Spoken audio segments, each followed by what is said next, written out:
হইছে ওরে শালা হইছে।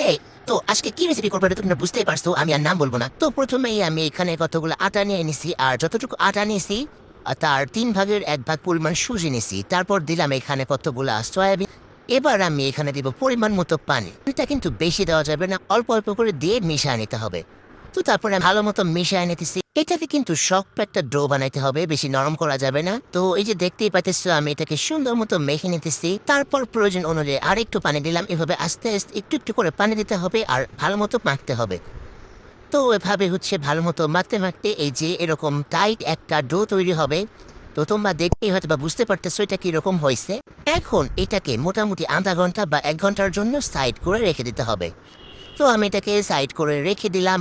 এবার আধা ঘন্টা পরে আমি এই যে দেখো ওই ডোটাকে 2 ভাগ করে নিছি। এবার একটা বিশাল সাইজের রুটি বানাই নিব। তো এই যে দেখো রুটির পুরুত্ব এরকম হবে। একটা রুটি বানাই নিছি, তার উপরে যে আরেকটা রুটি আমি দিয়ে দিলাম। ও সরি, দুটা রুটি বানাই নিছি, তারপর একটার উপর আরেকটা এভাবে সমানভাবে দিয়ে দিলাম। তো তারপর এটাকে সুন্দর মতো আমি সাইজ করে নিতেছি। এবার আরে শেষ হয় না কে, এ তো কি মানে উফ, মেজাজটা খারাপ করে শালা একটা ভিডিও বানাতে গেলে মানে আরে দেখছো দেখছো শেষ হয় না। আরে হইছে তো, এবার নিয়ে বাকি কাজ কর। তো এই যে বন্ধুরা তারপর এটাকে ভালো মতো বেলতেছি। বুঝলাম না, আগে তো বেলছি আবার কয়বার বেলতে হয়, মানে কি আশ্চর্য। তো যাই হোক, তো আবার ধরো আচ্ছা যাই হোক আবার বেলতেছি আমি এটাকে ভালো মতো করে বেলে একদম সুন্দর করে নিবা। মানে জীবনের যত বেলা আছে আজকে বেলা নিবা, বুঝছো? ঐশ্বর্য। তো আবারও কিছু দেখতেছি যে কতটুকু চিকন হয়েছে কতটুকু মোটা হয়েছে এটা দেখে নিলাম। তো আচ্ছা শেষ, বেলাবেলি শেষ। তো এবার আমি কি দিয়ে কাটবো। তো আমার কাছে তেমন কিছু ছিল না, পরে একটা ওষুধের কোটা পাইলাম, সরি কোটা না, কোটার ঢাকনা পাইলাম। তো তারপর ওইটা দিয়ে আমি ছোট ছোট করে ফুচকার সাইজে কেটে নিতেছি। তারপর দেখো কাটার পরে দেখলাম যে কিরে এখনো মোটা রয়েছে, মানে কি আরো বেলতে হইতো নাকি? কি আশ্চর্য। তো তোমাদেরকে একটা দেখাই দিলাম, তারপর আরো একটা দেখা দিতেছি।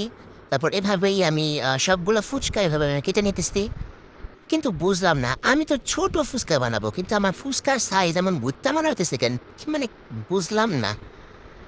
তো উফ, তো যাই হোক, তো এবার আমি এই ফুচকাগুলোকে ভাজবো। তো ওইখানে একটা প্যান বসাইছি, এই প্যানে আগে থেকে তেল ছিল, ওটার মধ্যে দিলাম। ভাই কালো তেল দেখে কিছু মনে করো না, আমি কি জানি ভাবছিলাম এর মধ্যে ওই তেলটার মধ্যে আমি ফুচকাগুলোকেও ভাজবো।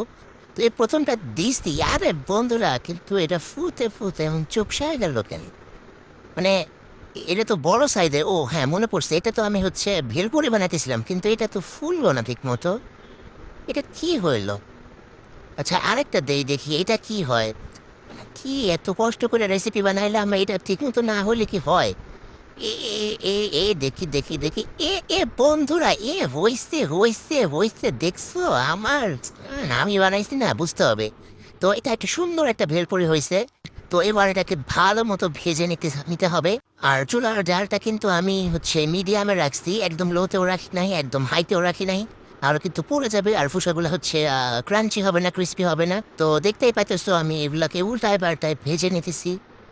তো আরে ভাজা শেষ হয় নাকি, কি আশ্চর্য।